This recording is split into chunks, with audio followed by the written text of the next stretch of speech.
బండి భగీరథ్ పోలీసుల ఎదుట లొంగిపోయాడు. పోక్సో కేసులో భగీరథ్ నిందితుడిగా ఉన్నాడు.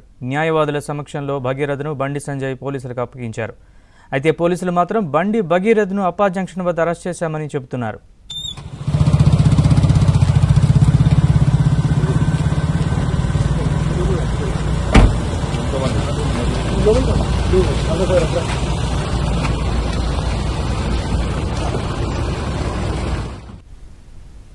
బండి భగీరథ్ లొంగుబాటుకి సంబంధించి మరిన్ని వివరాలు మా ప్రతినిధి ప్రవీణ్ అడిగి తెలుసుకుందాం. ప్రవీణ్, పూర్తి వివరాలు చెప్పండి.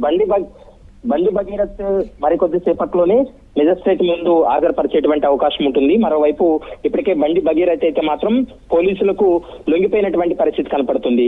ప్రస్తుతం ఈ కేసుకు సంబంధించి ఒకవైపు పోలీసుల విచారణ కొనసాగుతుంది. విచారణలో భాగంగా ఇప్పటికే కొన్ని కీలకమైనటువంటి అంశాలను బండి భగీరథ్ నుంచి స్టేట్మెంట్ రికార్డ్ చేస్తున్నటువంటి పరిస్థితి కనపడుతుంది. ముఖ్యంగా ఇప్పటి వరకు ఈ కేసులో బండి భగీరథ్ పరారీలో ఉన్నాడు. బండి భగీరథ్ ను అరెస్ట్ చేస్తామని ఒకవైపు పోలీసులు చెప్పినప్పటికీ కూడా ఇప్పుడైతే మాత్రం బండి భగీరథ్ అయితే మాత్రం తాము పోలీసులకు సరెండర్ చేశాము, పోలీసులకు హ్యాండ్ ఓవర్ చేశామనేటువంటి అంశాన్ని తన తండ్రి చెప్పినటువంటి మాట. మరోవైపు పోలీసులు అయితే మాత్రం సైబరాబాద్ పోలీసులు అయితే మాత్రం మేము బండి భగీరథ్ ను అప్పా జంక్షన్ వద్ద అరెస్ట్ చేశామనేటువంటి అంశాన్ని చెప్తున్నారు. మరోవైపు ఇప్పటికే పేట్ బషీరాబాద్ పోలీస్ స్టేషన్ లో బండి భగీరథ్ ను కూడా విచారణ జరుపుతున్నటువంటి పరిస్థితి అయితే స్పష్టంగా కనిపిస్తుంది. రైట్ ప్రవీణ్.